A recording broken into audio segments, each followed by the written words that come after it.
Hi, so I wanted to film a couple exercises that you can do, but also your dog walker can do if he's interested or open to doing them. It can help teach Ernie that recall aspect, but also leash pressure. He's really, honestly, so much better on leash than when he was a couple months ago when I first saw him. He definitely likes to push his boundaries. I can see where there is still some struggle and teenagerness to him, but there's going to be a clip after this that shows what I like to call the Pez dispenser game. So basically dogs get treats from your hip. And the idea is that, hey, being right here on your hip is a really good thing. I get fun stuff like this. Now, I'm purposely walking when I film this slow. So if you're walking with your cane, you can do this in your house. He doesn't even have to be a leash. The idea is that every time he's right next to you, he gets a little kibble or a little part of breakfast or a treat as a reward. So it's, hey, good boy, here's a little piece.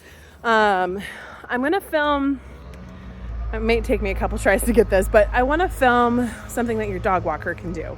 So one of the ways that I like to work on leash pressure, but also teaching dogs that accountability of, hey, you need to think of where you're at, is tension and release. So the idea is that as soon as Ernie puts any pressure on the leash, you're going to drop what I call your talking hand, which I'll explain in the next part. Walk backwards a couple steps, and as soon as he's with you, then you move forward and you praise him. So the idea is that the Pez dispenser teaches them where they need to be on your hip, and then the redirection game or the reset game teaches them how to put it all together. So hang tight. First one is going to be the Pez dispenser game, and then after that will be the reset game. So here's the reset game. So the idea is that you have him on a leash. He's right next to your hip. And I'm okay with either left or right. But if you want to be picky, you can. You can say it's only on the left or only on the right. So when he is right by my hip, I'm going to reward him with a little yes. And he's getting like the tiniest little kibble treats that I can break apart.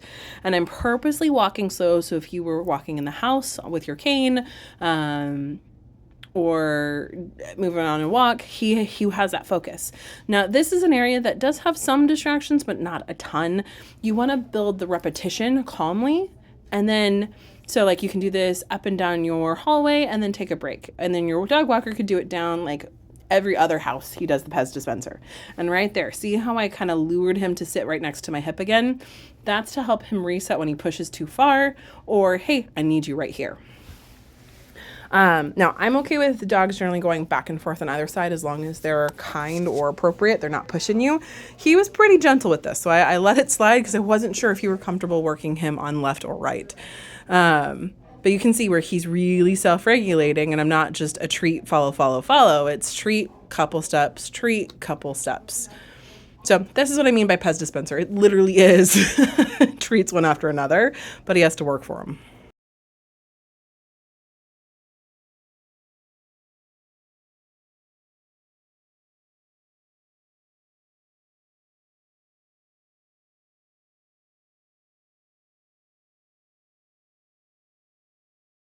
And then here is after we did 2 up and downs with Pez, and now he has to work for it. So I'm marking every time he's with me, and you can see where he's like, hey, where's the things? And then I give him a treat when he focuses. Now I am giving him a slight correction of tug and release, and I'm walking a little bit faster, but he's staying nicely right next to me. Okay, so here's my anchor hand, here's my talking hand. The idea behind this is that I'm never letting go with my anchor hand. My talking hand is the side that he is going to be on. So I'm going to drop it and take a couple steps backwards. When he starts coming towards me, I'm going to take my talking hand and slide that leash. So here's another way. He comes to me, I slide it, and he has to turn around to stay at my hip. Now when he's by my hip, I can reward. So kind of like the Pez dispenser game, he gets rewarded with that. You could see, okay, here I have to focus. Now this is a structured left or right side. You can train both sides, but you can see from his perspective, he has to turn around and follow. Now, I do like to give a dog a treat when they come back to me, but you don't have to. Now, he does like to kind of go right smack dab in the middle, and that's where that hand can grab that leash and guide him to the left or right side.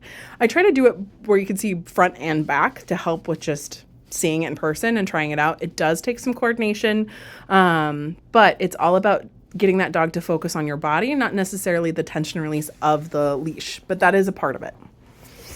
So as you can see with the videos, Pez dispenser game, I think you definitely can be able to do this.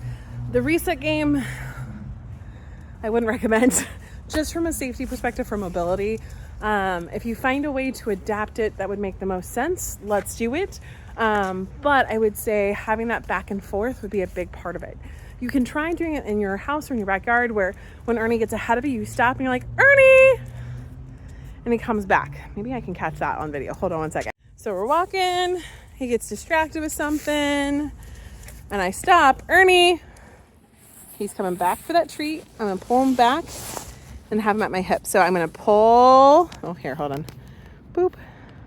So I pull to where he comes back, and then yes. So this right here is the best spot to be. You can use treats, you can use his breakfast. Ernie. Yes, good. So like there's a person over there for landscaping. He's checking it out. Ernie. Ernie. Yes. This way you don't have to worry about leash pressure. Like it's nice and loose. And you can practice this in calm environments before you start adding bunnies and deer and stuff like that up where you guys are. Then we start slowly adding in those thresholds. But this could be a way that you practice it and still be safe with mobility.